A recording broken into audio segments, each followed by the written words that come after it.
acid leaking all in the back. The crystals down the bottom. What a mess. Caused a lot of damage. The IBS for the negative terminal.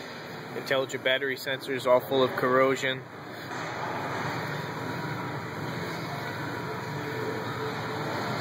There's no vent installed. And that could be a big reason why. All the corrosion on the ground, maybe that's the problem. Yeah, corrosion on the ground too. Yep. Clean that up. Some modules are not responding.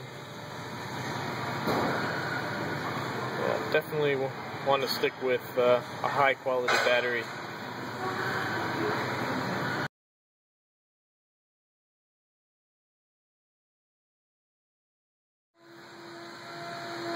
Alright, for this vehicle, the EGS transmission, the active steering, and the DSC dynamic stability control did not show up.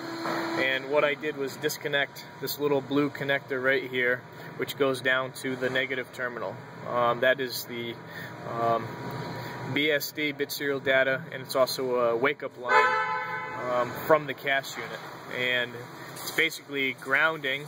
This has a microprocessor in it, and it was causing the system to not wake up the transmission control unit, the active steering, and the DSC control unit. Once it was unplugged, all of those modules could then be read out using a tester.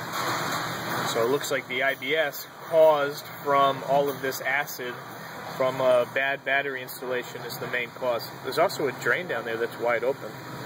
I must have had water in here at some point. You can see the rust. Yep. Whoa, what a fucking mess.